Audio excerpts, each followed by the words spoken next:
Lust is a tough battle, but you can win. Only if you face it head on. No sugarcoating, no excuses. This isn't about other people. It's about you and your choices. 1. Stop blaming others. One of the biggest lies we tell ourselves is that someone else is to blame. You think it's the way they dress or how they carry themselves. Stop. No one is forcing you to fantasize. If your sister or daughter wore the same outfit, you wouldn't feel lust. You'd feel respect. Lust happens when you lack real love. It turns people into objects, while love sees them as human beings. 2. Recognize the poison. Lust isn't harmless. It's a rejection of empathy. If you are hooked on pornography, understand that it is poison. It rewires your brain to see people as tools for your pleasure. It doesn't just fuel lust, it kills your ability to love.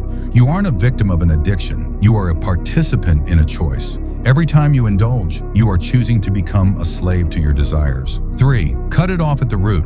You cannot fight a fire by feeding it just a little fuel. To stop lust, you must be ruthless. Identify triggers. Avoid the websites, places, and social media feeds that stir temptation. Starve the habit. What you feed grows. What you starve dies. Every time you resist, you're training your brain to be free. Replace the void. Don't just sit in the silence. Replace old habits with discipline. Focus on your goals, your family, and your personal growth. 4. Kill the isolation. Lust thrives in the dark. It loves isolation because that's where it has the most power. Break the cycle by bringing it into the light. Find a trusted friend or a mentor and be honest about your struggle. Accountability isn't embarrassing. It's your greatest weapon. You are stronger when you aren't facing the fire alone. 5. Take action. Now don't wait until tomorrow. Later is just another way of giving lust more time to grow. Think of it like a weed in a garden. If you only trim the top, it will return. You have to dig up the root. The truth is simple. You are in control. Lust doesn't control you unless you let it. Every resistance is a victory. It won't be easy, but it will be worth it. Choose to fight, choose to respect, and choose to become the best version of yourself.